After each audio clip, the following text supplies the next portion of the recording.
Alright guys, in today's video we're going to be going over some new information that has come out about the PlayStation 5 as well as Xbox Project Scarlett, and this is some very significant information. I have no idea how long this video is going to be because we have a lot of stuff to unpack here, and I have a lot of thoughts and a lot to say about some of this information, specifically talking about Xbox Lockhart. I'm sure a lot of you already know what Xbox Lockhart is. Some of you may not know, but if you don't know, don't worry, we are going to be going over that and all of the details about it in this video. But something I want to kick the video off with has to do with the PlayStation 5. And it comes from Jason Schreier once again, where honestly most of this information that we're going to be talking about comes from Jason Schreier and Kotaku, because there was just a lot of info that was conveyed yesterday.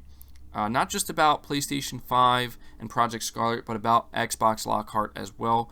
But starting here with PlayStation 5, he put out a tweet where he says Microsoft has been well behind Sony in terms of communication, but that it probably won't matter next fall. And he's just reiterating that, yes, everything we've been hearing about Microsoft being behind in terms of communicating with developers and how Sony is essentially ahead of them, when it comes to being ready for next gen, he's reaffirming that once again. On top of that, he says, whispers suggest the PS5 and Xbox 2 have similar specs and both sound very powerful, and he is sure to put some emphasis on the word very there, which is always exciting. One thing, I'd say the most important thing, that everybody who plans to upgrade to the next-gen consoles are going to be looking for is that power factor, that meaningful upgrade. Now pay attention to me saying that, because that's going to play an important role into the discussion we have later on in this video. And the final thing he says here in regards to PS5 is that the PlayStation 5 strategy is to be as accessible as possible, hence no load times. Now that's really great to hear. It's nice to hear that Sony's main focus with the PlayStation 5 in terms of communicating to developers and what they hope for them to achieve is, look, we want the games to be as accessible as possible in terms of just get in. We just want players to get into the games, no load times, no hassle, no nothing. A very simplified, streamlined process. That sounds perfect to me because that is exactly what console gaming should be. Plug and play, no hassle, no problems. That is the console's greatest strength. Now, being able to do that with amazing graphical fidelity, higher frame rates, gets me very excited. So I just wanted to mention that tweet in regards to the PlayStation 5 in the beginning of the video here. The PlayStation 5 will still play a vital role in this conversation going forward when talking about Lockhart. Now, what is Xbox Lockhart? Well, essentially, Microsoft up until this point has tried to talk about Project Scarlett as if it is one single console. However, there have been rumors in the past, I'd say for the past year and a half, that have cropped up from different individuals talking about a Lockhart console, which is essentially a second version of Project Scarlett, but a less powerful, more affordable version. And the information we have here that comes from Kotaku as well as other sources does essentially confirm that Lockhart is indeed a real thing, and Microsoft does plan to release this alongside the Project Scarlett Anaconda console. So let me break this down for you. There is Project Scarlett, which is, think of it as an umbrella, and underneath that umbrella you have Lockhart, which is the less powerful version, the more streamlined, more casual version of it, I guess you could say, the cheaper version. And then you have Anaconda, which is going to be the version of Project Scarlett that is essentially going to go toe-to-toe with the PS5 in terms of power and capability and what it's going to do, and most likely price as well. So it definitely throws a wrench in this whole next-gen PS5 versus Xbox Scarlett dynamic, because Lockhart, there's a lot of different implications here and what it could mean for next gen. Now, talking about the overall specs of Lockhart, what we know about it so far, it is worth noting that Jason Schreier confirms in this article that he got this information from 4 different sources, essentially 4 different developers who are informed about Lockhart. So I think it's safe to say that we can trust this information. Now, in terms of overall power, some people got concerned because when speaking to Kotaku, apparently one developer pretty much compared Lockhart to a PlayStation 4 Pro in terms of raw graphical power. Now, it's important to highlight that because that's not saying that this is essentially a PS4 Pro. It's not. You know, if you understand how these things work, you know that that's just not going to be the case with a console like Lockhart. When it says that it's like the PS4 Pro in terms of raw graphical power, what that essentially equates to is, in terms of what you're going to see resolution-wise, it's going to be similar to what you get with the PS4 Pro. Either, you know, locked 1080p or maybe a checkerboard 1440p. It does say in this article that developers are informed that Microsoft would like them to target 1440p 60 FPS, but realistically speaking, what that ultimately means is you're more than likely going to get 1080p 60 FPS. That's essentially what this console is going to be. It's going to have a next-gen CPU. It is going to have an SSD. It is worth noting that apparently, according to the sources here, with the CPU, it will be clocked less than what the Anaconda's CPU will be. So it will essentially be a less capable CPU, but it will still be a next-gen CPU. Now, I assume Microsoft had to do this to ensure that development between both of these consoles would be as streamlined as possible for the developers, because the only differentiating factor here seems to me it's going to be two things. The GPU, which again, that has to do with resolution and overall graphical power and what you're going to see graphics-wise, as well as the disk drive. According to this article, there is no disk drive in Lockhart, which is very significant because that automatically removes anybody who is interested in physical media. This is no longer an option for them. So maybe not that big of a deal. We know that we are in the digital age now, so to a lot of people, they really don't care about that. But to me, and I think many other hardcore enthusiast gamers, that does matter. So one thing we can say for sure about Lockhart, it is not for the hardcore enthusiast. It is going to be a less powerful version of Project Scarlett. It's going to be a more casual version. Now, one thing this doesn't talk about is the price of Lockhart. And this is where the conversation gets very, very interesting, because you have to consider a lot of different things here. A lot of people are immediately running with the narrative, well, come holiday 2020, if Sony launches a single PS5 unit that is extremely powerful and priced at around $500, and then Microsoft launches a powerful Project Scarlett unit that matches that at about $500, but then also has a cheaper version to undercut the PS5, well, suddenly that means Microsoft wins. They're going to sell the most units, and there we go. They've just essentially caught Sony off guard, and they won. That's not how it's going to go down, and I'm going to explain to you in this video why. I'm going to try my best not to stretch it out too long, but there's a lot of different factors you have to consider here when talking about how this is all potentially going to shake out. I do want to say, first and foremost, that I could be completely wrong with any of my speculation here. These are just educated guesses based off of the information we currently have, and things could certainly change as more information becomes available. But the first thing we need to talk about is the price. How much will Lockhart be? Well, based off of what we currently know, honestly, I don't see Lockhart being any less than $400. I think it will be a $400 console because it will have next-gen specs to a certain extent. It will have that next-gen CPU, which is not going to be cheap. We know it's going to have that SSD, which is also not going to be cheap. And it will still be able to potentially pump out, 1440p, which means it will have a pretty capable GPU. The point is, the architecture of Lockhart will most likely be next-gen all around. And because of that, it's not going to be that cheap. And I think that it makes sense for Microsoft to try to strive for that $400 price point, because we know how successful that was for Sony, and we just know how well a console can do at a $400 price point, regardless of capability. But then the question becomes, will it matter if it's $400? There's also another question. Could it be less than $400? Well, to answer that question first, yes, Lockhart could potentially be less than $400, but there's a lot of things you have to take into consideration here. The first thing is human psychology. Now, I know that sounds weird, and bear with me here, but you have to understand the way human psychology works. If Microsoft were to say, you know what, we're going to sell this thing at $350 or maybe even $300, that would definitely undercut the PS5 significantly, but it would also create the perception of this thing is not worth buying because it's just way less than the competition. And I know that sounds completely counterintuitive and it sounds like it doesn't make sense to a lot of people, but you have to understand that this is something Microsoft does need to consider, because the truth is, when it comes to this market, when it comes to any market in general, price is king. Price does matter, but it can also work against a product in certain circumstances.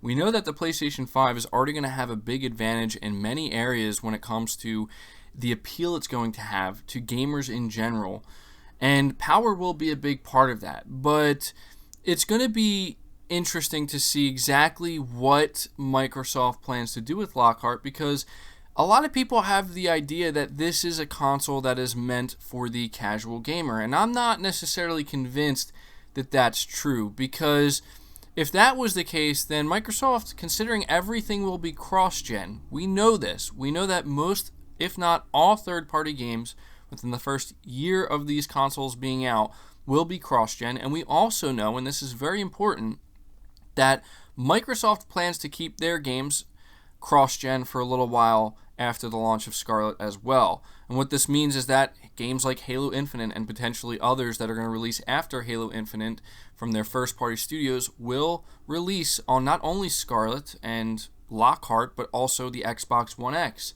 and the One S and the base model Xbox One.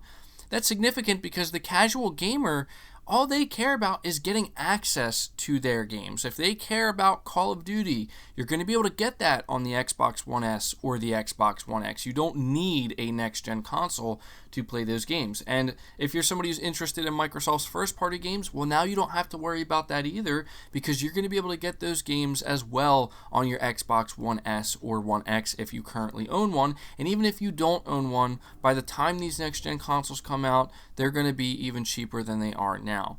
So the idea that Lockhart is geared towards the more casual gamer, I'm not really buying that, because it doesn't make too much sense.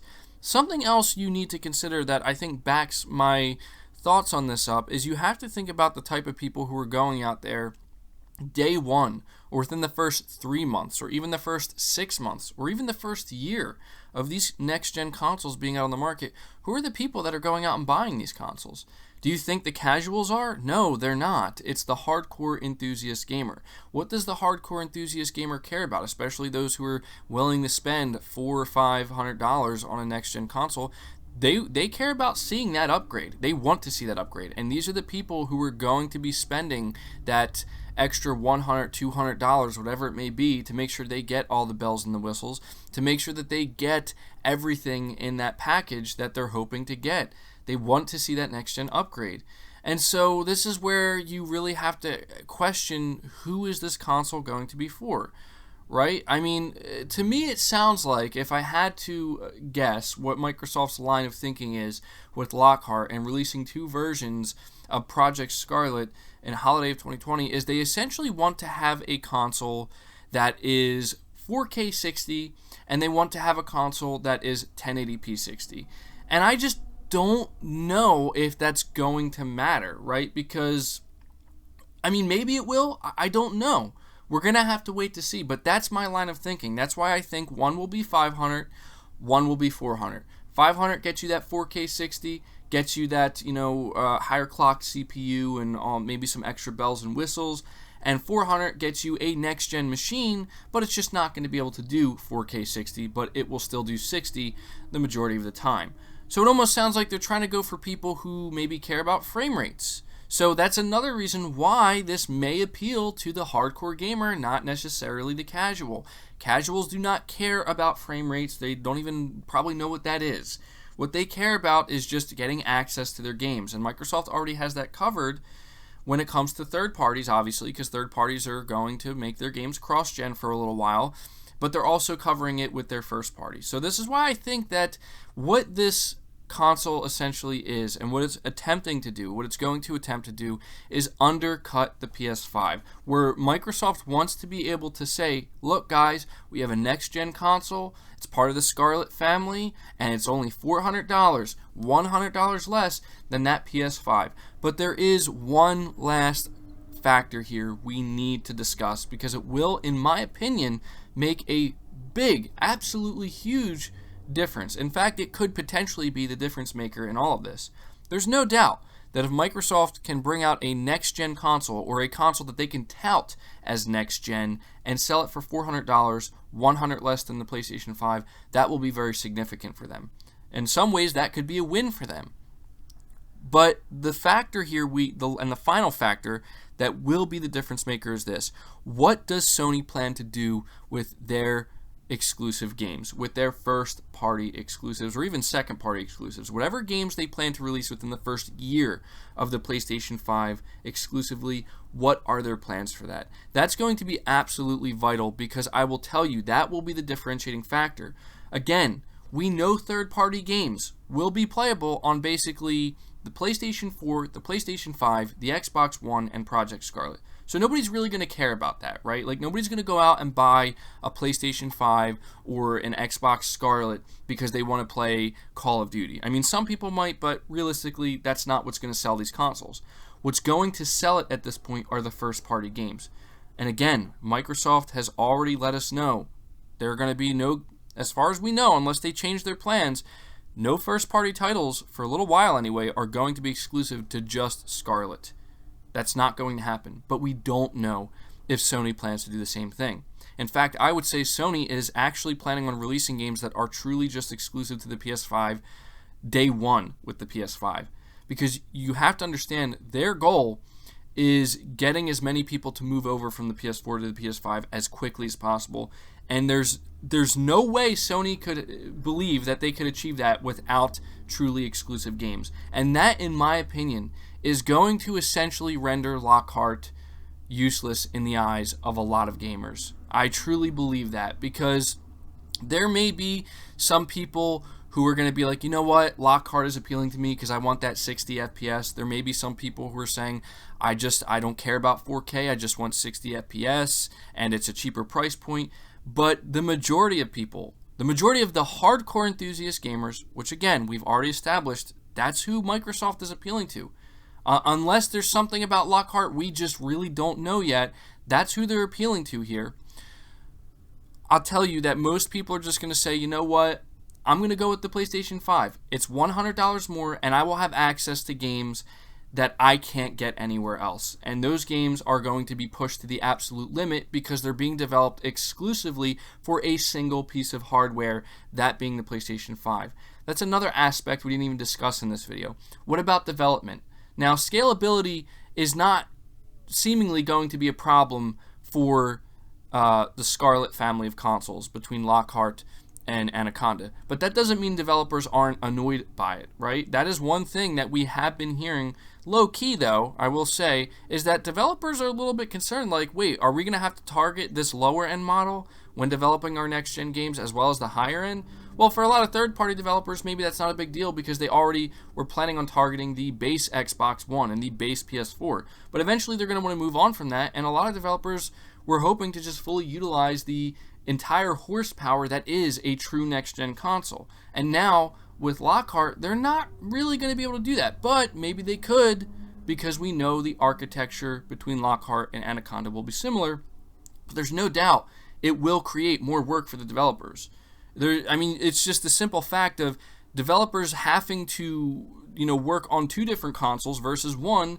It just creates more work. It's just more for them to tackle. And developers, as far as I know, I'm not one, and I don't want to speak like I am one, but as far as I know, they just don't want to deal with it if they don't have to. And in this case, it's Microsoft basically saying, no, you have to. Now, who knows? Maybe Sony could end up doing the same thing once they hear about this. Maybe they'll change their plans, or maybe they're already planning on releasing a mid-gen console. But I'll tell you, there are a lot of factors at play here. And I want to end this video with something I said on Twitter that I honestly think a lot of people could truly agree with. Because I don't want to say that I speak for most people when it comes to stuff like this, because I don't. I'm just one person. But ever since I kind of really made the jump to PlayStation 4 specifically, and I've experienced many, many of the games that Sony has brought out this generation, I put out a tweet and I said Xbox could release a console that dwarfs the PS5 in every area for half the price, and I still wouldn't care. Sony has games coming next gen that you cannot put a price on, and that is what this all comes down to, people. Okay, it comes down to the games and whether or not they're truly going to be exclusive. Because Microsoft, even though they do still want to compete, they do still care about selling hardware, they do not care about selling hardware as much as Sony does. And that alone is going to create a separation between the two, where Lockhart it's a wild card. I'll admit it. It is a wild card, and it could potentially throw things kind of out of whack from what we were expecting. But these are all really important factors that when you start to think about it, when you start to really understand like what's going on here, you realize that Lockhart is not going to basically push the PlayStation 5 out of the picture here. It's not going to, the PlayStation 5 is on track to dominate. It's as simple as that. And these games, like the thing about what I said here in this tweet is I'm not even just saying the games we're going to get at launch with the PS5. I'm talking about the sequels we're going to be getting to games like God of War, Horizon Zero Dawn, Days Gone, right? Spider-Man. All these games and others that are going to be new IPs, games we don't even know about yet. This is what's going to sell the PlayStation 5. This is what's going to sell any console at its launch, regardless of the price, because again, the people who care are the enthusiasts. The people who care are the ones who care about the games that are going to be on offer.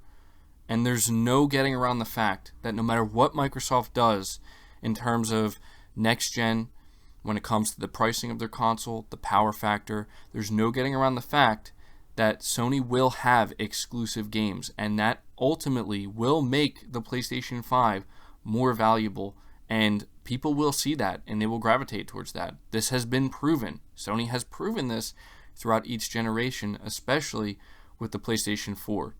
So that's pretty much going to do it for the video, guys. I had a lot to say about this because I will admit that, again, this is definitely a trick play, I guess we could say, by Microsoft, but it's not the most surprising. And when you really try to think about it, there's a lot of different directions it could go. There's a lot of different ways it could play out. But from where I'm sitting, based off of all the information we have and the trajectory right now that I can kind of see things going, right, I don't really think Lockhart's going to be that big of a deal. I think it will be a nice option for people to have, but I'm not really a fan of it. I honestly would have just preferred if both Sony and Microsoft just had a singular console. That way developers could just focus on a single console. But we're going to have to see how it all plays out. We're going to, get more information as we go forward, and we're going to take time to talk about it as it comes. So let me know your thoughts about this down in the comments below. Leave the video a like if you did enjoy it, if you found it informative, or if you just enjoyed my commentary. Really helps it out. Lets me know you guys enjoyed the content. Subscribe to the channel if you're new and haven't already. Hit the bell notification icon so you never miss an upload, and feel free to share this video out on top of all that. But until next time, guys, take care.